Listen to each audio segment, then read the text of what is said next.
place like this, it's still important to have one or two people that are your people. When it's about Kaikumi, I came to ask her. I just respect myself. Because you need to think about the actions. Stay from your first feelings.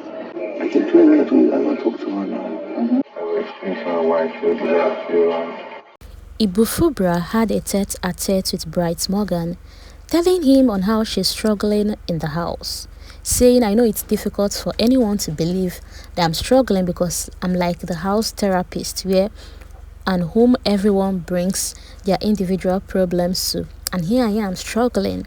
That in a place like this, you definitely need your people. And she's making efforts trying to be in good terms with everybody, trying to gather her own people. But that seems difficult here. Ibifubara also told Bright Morgan and how unpredictable this house is, that if anybody had told her prior to coming into the house that she will come here and then lose her mind, she won't even believe it. And Bright Morgan said same here, because coming into the house that his mom advised him to try and ignore people and not let people trigger him or get him to fight or push him to the wall. But he said here he is. That initially he was keeping his cool, but he noticed that people here take you for a fool if you don't react back to them. And I say, well, that he does not even care about what housemates think about him or what Ibuka says about him on Sunday, that the most important thing is the people outside. That he's most concerned on how he's being perceived outside. The narrative people have about him is the most important thing to him right now. And then Ibifubara then asked him a very interesting question, that Midday seeing us like this, will she get angry? And Bright Morgan was like, no, why would she get angry? That we're just having conversation now, that she will not. And Ibifubara was like, okay, she just wants to know. But I want you to bear this question in mind as you get to know more regarding this question after this. Well, Bright Morgan dropped some advice for Ibifubara on trying to make more connections with the housemates. Now, a few minutes later, Bright Morgan was with Kola in the garden, munching, checking and gossiping about Dede. And this time around, Kola was now the one telling Bright Morgan that is like Dede's outside boyfriend is quite a very rich person. That not like the gist came direct to him, but Dede was gisting him on how some housemates behave, how they perceive her, and how they feel she does not need to be here. That while at the salon, Isabella asked about how much her hair costs, which she told Isabella, only for Isabella to go and tell Kaikumi. And then Kaikumi came to meet Dede, asking Dede how much the hair costs, and that she's actually a big girl. And right then, my bridesmaid was like, why would Kaikumi do such a thing? That Kaikumi most times behave like a fool. That later now, the housemates will be saying that Isabella is the irrational one. But what do we call this thing Kaikumi just did? And Kola said, well, that one are their business. And now asked Bright Morgan what he was discussing with Ibifubara. And Bright Morgan told Kola that Ibifubara said that she needed something like therapy, just like how other people come to her and pour out their hearts. And Kola now told Bright Morgan, she won't use that one enter you, meaning that Ibifubara wants to use that as a strategy to penetrate him. And they both laughed about it. And I'm like, Kola, so you can actually, sit down and reason this way. Anyways, Kola now went ahead to tell Bright Morgan that he misses Dede, but he's just trying to comport himself and respect himself. Well, Kola also went ahead to advise Bright Morgan, telling him that, now you're with Midday, you have to be very careful. You won't go into Saturday party dancing anyhow, or even during pool party. You won't be rocking anybody. You have to be very careful. But Bright Morgan dismissed that, saying, what do you mean? That even last Saturday, he danced with so many ladies. He danced with Thelma, mentioning ladies in the house. He danced with. And Kola said, okay, now let's watch next week. Repeat that next week and see how it goes. And he said, honestly, he's not here to limit himself or allow anybody to limit his moves. Bright Morgan, while going to bed, decided to invite Midday. But Midday rejected that, telling him that henceforth she won't be spending or sleeping in the same bed with him as a punishment for his misbehavior.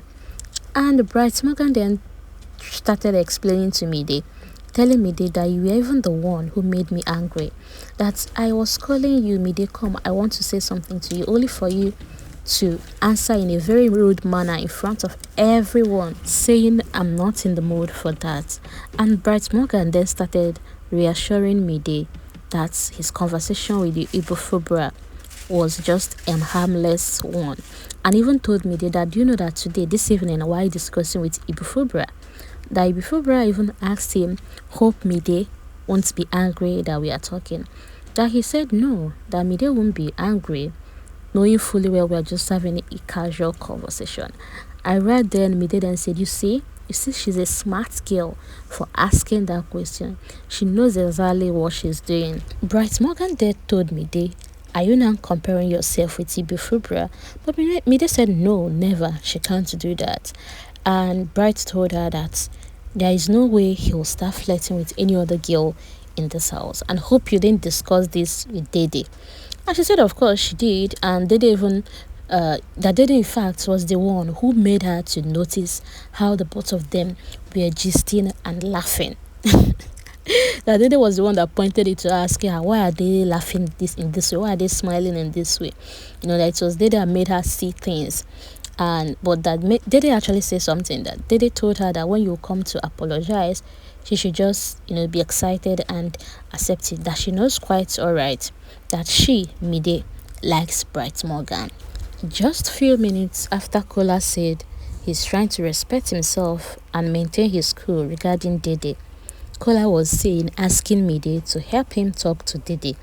And Midday said honestly that Dede actually expected more from Kola. That from their conversation, what she perceives is that Dede wants Kola to put in more pressure, put in more effort in chasing her. Midday also told Kola that Dede actually said something about being emotionally drained, and that she pointed out to how you're going around the whole house making her feel like the bad one, that you make it look like she's not treating you right. But Kola cut Midday short, saying no, that it's the housemate that is making this up. That do you know that even Sultana had to come and meet him, telling him how you and Dede was making mockery of him in the bedroom. Kola also told Midday that even Dede herself actually hurt him, but it's just that he likes Dede. That he came to Dede telling Dede about a statement Koi made to the boys regarding her. Now that he did not expect Dede to start going back to Koi to verify, only for Dede to go back to Koi, telling Koi this is what Kola said. That he felt really bad hearing that, and Koi even had to come back to him, telling him, see, Dede came to reconfirm what you said I said, things like that, saying how was Dede expecting him to feel or defend that before Koi and the rest of the housemates, that actually made him feel bad about Dede. But Midday actually said something that made me start wondering or worried about Midday and Dede's friendship. I just hope it's not my mind playing with me. Because why did Midday then tell Kola that you need to talk to Dede by yourself? That Dede actually expected you to put in more pressure. That you, leaving her and just moving on, that you gave up so quick. And she, Dede, didn't see that coming. I'm like, you're not supposed to be Dede's friend. And if I can remember correctly, there was a day this same girl was having conversation with Bright Morgan. And Bright Morgan was telling her that Dede is such an attention seeker, but you are not one. And she affirmed to it.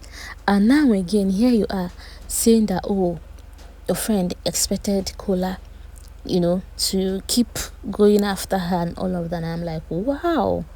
Wow, she didn't see, did she tell you she didn't see that coming or what? Did the both of you actually have this conversation in a proper way and you're putting her word for word? Well, Kola, as the action guy, decided to seek Isabella's advice. He told Isabella that he has made up his mind to talk to Dede again after the Friday wager task presentation. That Midday advised him to still go after Dede and talk to Dede. And Isabella said, honestly, I know you want to do this, but I don't trust Midday and Dede. It might still be part of the game. It might still be part of the strategy. That in as much as you want to go, she will support you and you're going to talk to Dede. But let it not be another game and their strategy. Well, Isabella, after advising Kola to just apply caution, told Kola let them go to bed. And Kola said, you know what? That the more he keeps talking about this whole Dede thing, the lighter and better he feels. But for every time he keeps it to himself, he feels a certain way. He feels heavy burdened. So he just like talking. And Isabella said, no problem. That's why we are here. We are here to talk anyways, But it's just that you have to put a limit to the people you talk to. And with that, they both retired to bed. That's supposed to be talking. Let's go and sleep.